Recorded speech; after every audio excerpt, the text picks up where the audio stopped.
প্রিয় ছাত্রছাত্রী, তোমাদের জন্য এটা সুখবর কি না দুঃখের খবর সেটা কিন্তু আমি এখনই বলতে পারছি না। তবে এই খবরটি তোমাদের জন্য খুব গুরুত্বপূর্ণ। সেটি কি, ইতিমধ্যেই গতকাল পর্ষদের তরফ থেকে এক নয়া নির্দেশিকা এসেছে।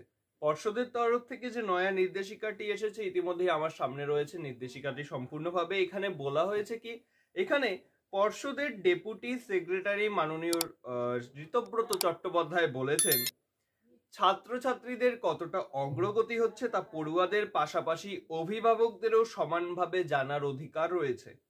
শিক্ষার অধিকার আইনে এই বিষয়টিতে গুরুত্ব দেওয়া হয়। অনেক ক্ষেত্রে অভিভাবকেরা অন্ধকারে থাকেন তাদের শিশুদের অগ্রগতির বিষয়ে, তাই এই সিদ্ধান্তটি ঠিক কি, তারা সিদ্ধান্ত নিয়েছেন তোমাদের যে পর্যায়ক্রমিক মূল্যায়ন বা সাবমেটিভ এক্সাম গুলো হয় সেগুলোর খাতা এবার তারা অভিভাবকদের সাথে শেয়ার করতে চলেছে। ঠিক বুঝতে পারলে না তাই তো? আর একটু ভালোভাবে বুঝিয়ে দিচ্ছি। তোমরা যে পরীক্ষাগুলো দিয়ে আসো, ষষ্ঠ শ্রেণী থেকে দশম শ্রেণীর ছাত্ররা তোমরা যে পরীক্ষাগুলো দিয়ে আসো স্কুলে গিয়ে, ফার্স্ট সাবমেটিভ, সেকেন্ড সাবমেটিভ এবং থার্ড সাবমেটিভ, দশম শ্রেণীর ক্ষেত্রে থার্ড সাবমেটিভটি মাধ্যমিক হিসেবে নেওয়া হয়।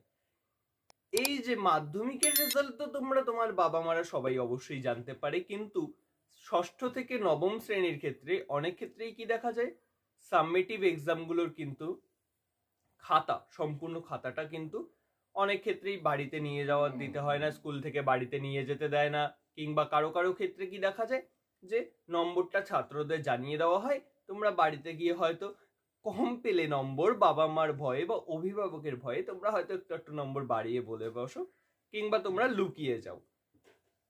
এই বিষয়টা দূর করার জন্য পর্ষদ এবার অভিভাবকদের বা তোমাদের বাবা মাকে ডেকে খাতা কিন্তু তাদের হাতে তুলে দেবে।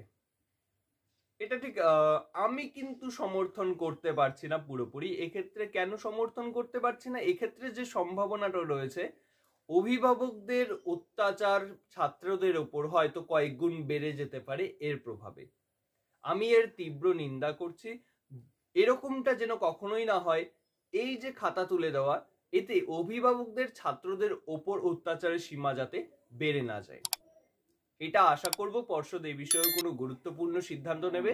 এবং এটা কিন্তু সম্পূর্ণভাবে জানা যাচ্ছে কি, সম্পূর্ণভাবে জানা যাচ্ছে যে আপডেটটি আমাদের কাছে রয়েছে, ষষ্ঠ থেকে দশম শ্রেণীর যে 3 বারের পরীক্ষা নেওয়া হয় সেক্ষেত্রে বোর্ডের নির্দেশে স্কুলগুলিকে আগামী পরীক্ষা থেকেই, আগামী বলতে ইতিমধ্যেই সেকেন্ড সাবমেটিভের এক্সাম চলছে তোমাদের সামনে, সেই এক্সাম থেকেই প্রত্যেকটি খাতা কিন্তু তোমাদের বাবা মা বা অভিভাবকের হাতে তারা তুলে দেবে। তো আশা রাখবো বোর্ড এটাও সিদ্ধান্ত নেবে অভিভাবকদের অত্যাচার যেন একদমই না বাড়ে ছাত্রদের ওপর, এবং তোমরাও কিন্তু তৈরি থাকো এটার জন্য।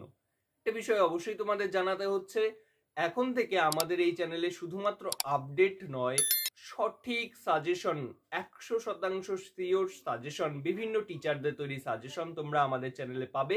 তাই চ্যানেলটিকে সাবস্ক্রাইব করে পাশের বেল আইকনটিকে অবশ্যই ক্লিক করে রাখো। প্রত্যেকটি গুরুত্বপূর্ণ সাজেশন ষষ্ঠ শ্রেণী, অষ্টম, সপ্তম, নবম, দশম, তোমরা যে ক্লাসেই পড়ো না কেন প্রত্যেককে চ্যানেলটিকে সাবস্ক্রাইব করে পাশে বেল আইকনটিকে ক্লিক করে রাখো।